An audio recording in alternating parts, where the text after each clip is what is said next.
Maltz, Sr., former Chief of Special Operations for the DEA, one of the country's premier drug trafficking experts anywhere in the country. He's going to join us because, as you know, as we've been talking about and trying to get the word out, the fentanyl crisis that is devastating this country, tens of thousands of Americans being poisoned to death by these lethal pills.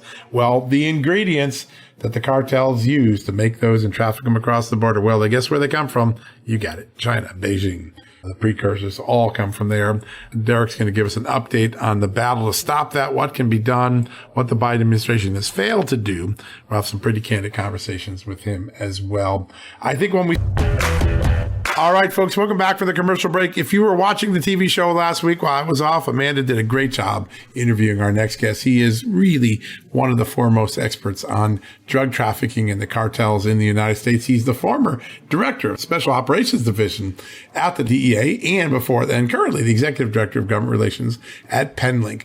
His name is Derek Maltz. You've seen him on the show many times. Derek, great to have you on the show. Thanks for having me back, John. It's an honor to have you on. Your breadth of knowledge from money laundering to terror financing to drug running is really remarkable. And we're at this moment that when you were on the show last week and you talked about how China is using students to further the fentanyl trafficking business, it just got so many people alarmed. It was such an amazing, folks. And then right after that, we have this balloon incident where you see China spying over the United States, kind of reinforces China really has very little goodwill for the United States right now, does it?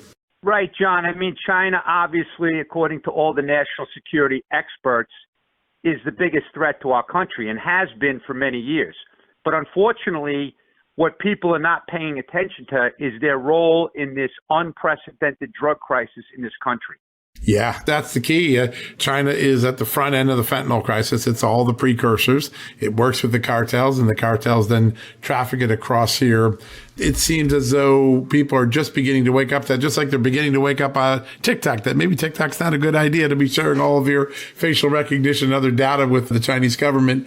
Do you think we're at a tipping point that episodes like what happened this weekend, all the efforts that you've made to inform the American public and others are beginning to do, that maybe the American people are beginning to understand just how grave this threat is? Well, I sure hope so. But what's most important is that the administration, who is paid to protect all Americans, should really start being a lot more aggressive with this situation.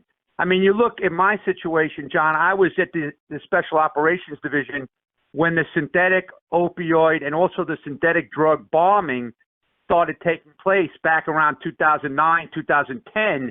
The Chinese lab operators first started dumping synthetic cannabinoids and cathinones into America, K2 spice, bath salts. And everyone was like unfamiliar with that, didn't realize the magnitude of it until people were dropping all over the country. And then around 2012, we started seeing, direct shipments from China of fentanyl analogs in the mail. Kids were dying. They were classifying them initially as heroin overdoses until the lab reports came back, the autopsy reports came back, and it was fentanyl. But then we started seeing just mass amounts of pure fentanyl analogs from China going to the cartels. And then, of course, we're in the situation we're in today. Like President Trump pushed back on China with the analogs, and we started seeing a shift. So they went directly to the precursor chemicals. And now we have just a historic level of production going on in Mexico by these terror cartels. But, John, like I said the other day on the TV show, what's really happening that's disturbing to me, so China's providing the precursor chemicals, which is critical, obviously, to make this poison, but they're picking up all the money in America from the cartels. And they're using young Chinese nationals, students on visas in many cases, that are running around the country, taking the contracts from the brokers that are sitting in Mexico City with the cartel leaders. So they need $1 million picked up in Chicago. They give the job to some young Chinese in America. They go out, they pick up the money, they turn it over to the businessmen. And as we spoke before, China has a limitation about $50,000 a year they can export cash out of the country. So the businessmen here want cash. They're buying property, they're buying land, they're buying real estate, they're paying for college. So it's just totally out of control. At the same time, we're seeing young kids as young as 1 year old, 14 and under is the fastest growing death rates on the kids under 14. So we have a really serious situation, but right now you wouldn't know that watching mainstream media or the news coming out of the White House. They don't even talk about it. It is remarkable. I was thinking about this over the weekend because you've done such a good job of educating us here at Just the News about the weaponry and capabilities of the cartels. And you got China kind of using this old-fashioned spy balloon to do something, but the Mexican cartels, right, they're building IEDs. They've got bomb-dropping drones. They've got incredibly sophisticated weaponry to further or to protect their supply lines and to fight the Mexican army and to make their entry into the United States easier and easier. Do you think most Americans understand how well armed the Mexican cartels are right now? No, I don't believe so, John, and it's right at our border. And they're in America as well. I mean, look, I don't know the conclusion on the arrest that happened in Tulare out in California, but certainly the sheriff was reporting it as a major cartel hit or gang operation. But here's what I could tell you, because I've been tracking this my whole, the last 15, 20 years. The cartel violence is already in America. Like, gangs work with the cartels. Like, that's the way it is. Like, Chapo Guzman's tons of cocaine and methamphetamine were going into Chicago, and it had, Mexican-American twins that were responsible for distributing all the drugs to gangs inside of, the most dangerous places in Chicago. So we have this overlap between gangs and drugs, and all of these shootings and these killings, in most cases, they're drug-related, and we have some horrific crimes. I'll never forget the time, John, I was at the head of the SOD, and there was a bunch of Mexican nationals that were killed in a place down, I think it was Mississippi or Alabama. They had jumper cables attached to their earlobes. They were torturing them before they actually killed them. But this has been going on a long time in America. It's devastating in Mexico. Decapitations, dropping people in acid, watching people dissolve. There's a lot of disappearances in Mexico because they never find the bodies, John. Yeah, no, that's exactly right. They don't. And just more and more people disappear every month. It's just a remarkable toll that this drug war is on. You talk about the cartels, their access to the border. You talk about China and its overt role in supplying this poison machine. How would you grade the current president's efforts to address both of those crises? Well, he's not talking too much at all about China and their role. I have never heard him really talk about China's role, deep role in this fentanyl crisis and the poisoning crisis. Of course, I believe it's part of their unrestricted warfare to destabilize America. If you look at what Mike McCall recently said, which I think is right on the money, China's greatest strategic plan is to sell fentanyl to America. So as far as this administration, obviously with the wide open border, they're enhancing the cartel's ability to do their job. They're making billions and billions from the migrant smuggling. They're making billions from the drugs. But this is something we've never seen because it's not really drugs. It's poison that's killing kids in our country, and our future generation is being impacted. Families are being destroyed. Communities are being destroyed. John, the other thing, too, that I pay attention to, and it's really overwhelming me, the mass poisonings that we're seeing around the country. Like we just had, recently up in upstate New York, there were 25 poison in a 24-hour period of time. And there's 3 dead this past weekend. I think it was in South Carolina it was Georgia. Walker County or Williams County, Georgia, 3 dead because they're dropping in the clusters all around the country. The DEA administrator last April put out a warning to every American that the amount of drugs they were seizing, the fentanyl they were seizing, could kill every American. And then we started seeing these mass poisonings starting in Washington, D.C. There were 10 that dropped one day, there were 9. So we have a situation that we've never seen ever in the history of this country. So this administration is not really doing too much at all. And we can't rely on the Mexican corrupt government because the cartels run that country. And everyone knows that. Anybody that's involved with drug enforcement knows that. And so if we don't start picking up the speed and acting with a sense of urgency and doing things like declaring the cartels as terrorists, providing support to the Mexican army and the military to destroy and decimate these production labs, then the kids are going to continue to die and families are going to be, ruined around America. But So this administration, there's no sense of urgency. Like, look at the border czar. I mean, how many months ago was she put in charge of the border? And look what a disaster it is, and we don't even hear from her. It's really pretty remarkable. And it seems as though while the federal government, certainly the Biden administration, doesn't really focus on this very much at all in its rhetoric or its policies or its solutions or its spending, local government officials are beginning to really sound the alarm. Over the weekend, we had a story in Spokane County, state of Washington, fentanyl poisonings up 1,233% between 2017 and 2021. 1,233%. Anything that grew that quickly would be alarming. And the number of seizures of fentanyl in eastern Washington state, according to the DEA, up 2,700% over the same 4-year period. So you're beginning to see local governments say, oh my God, this is a crisis. The gap between what the local governments are saying and what the Biden administration is focusing on still seems really significant, doesn't it? Oh, yeah. I mean, John, speaking of Washington State, the coroner's office was reporting like last week, they don't have enough dead body space in the coolers in that county, King County in Washington, because there's so many deaths. They had like 35 deaths in the first 21 days.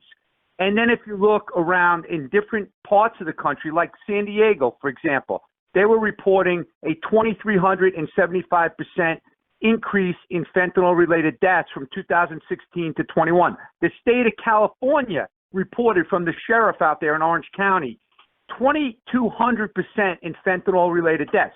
I mean, how many more signals do you need before you say this is different? This is not an opioid overdose. This is poisoning of our kids, poisoning of our country, and we need to step up very strongly. But they're not doing it because there's too many politics around China and the laptop from hell and the border. Those are two topics that this administration doesn't want to talk about. And the public should be holding them accountable. Yeah, no, at this point, we have to speak up as everyday Americans. Another challenge that we see beyond the fentanyl poisoning is the level of corruption that our neighbor to the south, who has the best chance of helping us defeat the cartels or slow the cartels. An extraordinary trial of Genaro Garcia Luna, Mexico's former top law enforcement agent. He was taking cash bribes to help the cartels. Pretty hard to fight this if the people that you think are fighting it are actually on the payroll of the bad guys, right? Right. I mean, that's nothing new, John. Like, you look at the former defense minister, Salvatore Cienfuegos. The DEA arrested him on an operation a couple of years ago, and we subsequently released him. Former Attorney General Barr, for whatever his decisions, released him back to Mexico. And so we've been following the corruption in Mexico as a DEA agency and Homeland Security, FBI, for so many years. It's just part of the culture down there, the cartels making billions of dollars and then making huge payoffs to these guys. So it's unfortunate, you know, when there's a multi-billion-dollar, organization like this, they're gonna corrupt government officials. That's how they stay protected. That's how they stay in business. You look at the allegations in the trial up in New York. I mean, anybody that wants to be educated on what's really going on, they need to pay attention to the day-to-day reporting out of that courtroom. Yeah. No, it is. It's a roadmap to how the system works and the consequences of that system. It's really remarkable and almost mind-boggling to see. Allegedly, the Secretary of State was going to raise this issue with his meeting with China. Obviously, that got called off after the balloon episode over the weekend. In the absence of the Biden administration taking more assertive action, which, by the way, doesn't seem to be happening despite a lot more prodding, what can Congress do? What can Republicans in the House majority, which seem to be taking this pretty seriously, what do you think they can do to force the president's hand? Well, right now, I know that Michael Waltz and Dan Crenshaw, two warriors, Green Beret and a SEAL, they have put forth a resolution or a bill, I'm not exactly sure, to actually start authorizing the use of U.S. military assets to destroy these cartels' production labs. To me, that's outstanding. Because, John, it's a real simple analogy. One of my friends from Long Island gave me this analogy, and that is, if you had a really bad water leak in your house, if the plumber came, the first thing he's going to do is turn off the water supply, right? So now we have a flood in America from deadly fentanyl, fake pills, and other fentanyl substances. So it's time to shut off the valve. The U.S. military, our intel community, has unbelievable capabilities. They could do it easily. We're not talking about going to war with Mexico. We're not talking about boots on the ground. We're talking about destroying their ability to operate. To me, there's no logic why we wouldn't have already done that. I know President Trump was advised to do it, but of course the swamp rats in Washington, the bureaucrats, talked them out of it. It was too aggressive. Yeah, it's really noticeable to see that.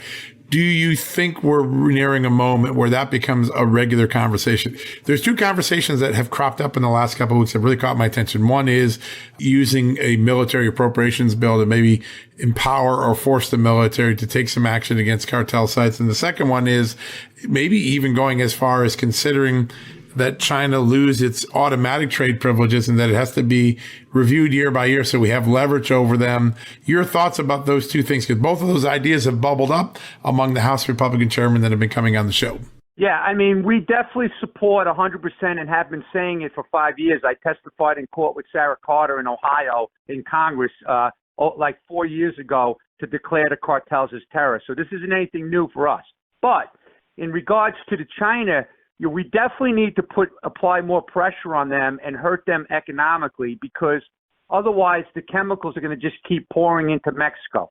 And by the way, John, here's another thing that the public needs to know about, because this is another emerging threat, and it's coming out of the Chinese labs, and that is what we call the nitazines, which is a new psychoactive substance. It's been around several years, but we're starting to see etinitazine, isonitazine, nitazine, also known, some of this stuff is known as pyro on the street. It's coming out of these labs. It's another synthetic opioid, but it's more powerful than fentanyl. So in my opinion, this is another phase in China's attack on our citizens. It's happening under the radar. No one's even talking about it. So they need to be feeling some pressure. So whatever that pressure is, diplomatically, economically, whatever we could do is only going to potentially help. My personal opinion is, though, I've lost confidence in our ability to influence countries like China, because they see us as a very weak nation right now. I mean, the balloon incident is absurd that thing wasn't shot out of the sky before it came into the U.S. I mean, I can't even believe it went across the country, taking, satellite photos or whatever the hell it was doing of our military bases, our nuclear arsenals, our weapons. I mean, it's unbelievable that this happened. But we definitely can really act quickly in Mexico. That's just a matter of applying some pressure, have some meetings, and come up with an operational plan that's going to save American lives. It's pretty extraordinary what we need to do. And it's not hard to get to this point. It really isn't. But it does seem to require a more determined focus. The ideas have been sitting out there for a long time, and the worse the crisis gets, the ideas seem to be stalled on the tarmac of action here in Washington. It really is mind-numbing. Last question I want to ask you, because there's been a lot of interesting conversation about this in the last few weeks, and there was an extraordinary statistic brought out. I think it was by the CPB port director. Single day.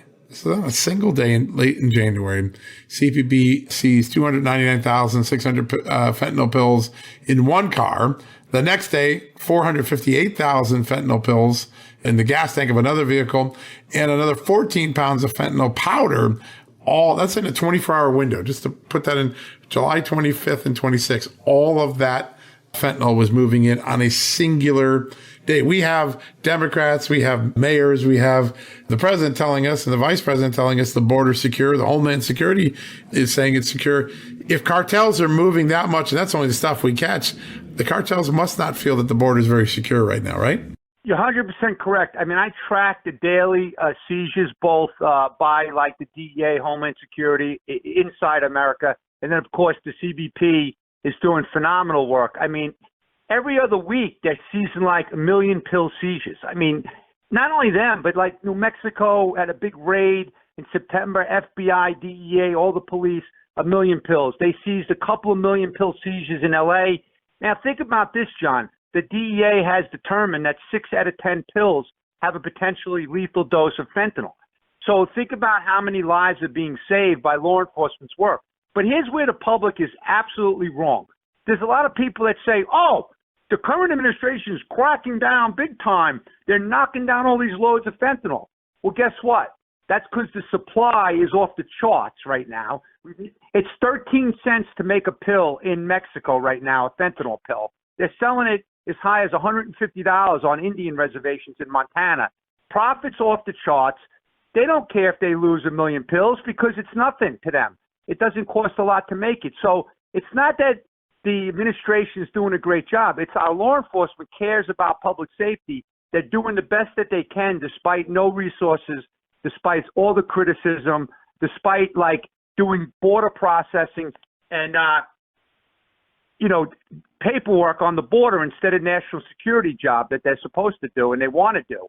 So it's just an indicator of how much is being produced, and that's why it's even more important to shut down those labs, save lives by shutting down the labs.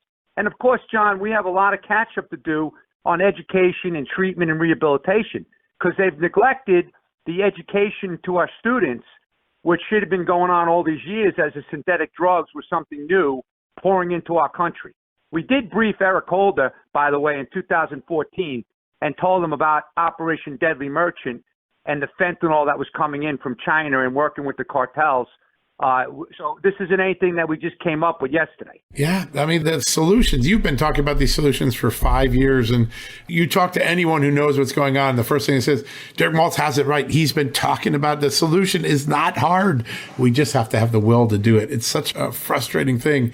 And I don't know, I think every time a government official kicks the ball down the road, what do they tell the mother of a 1-year-old who got poisoned and died from a pill because they just picked it up on the ground or thought it was a toy?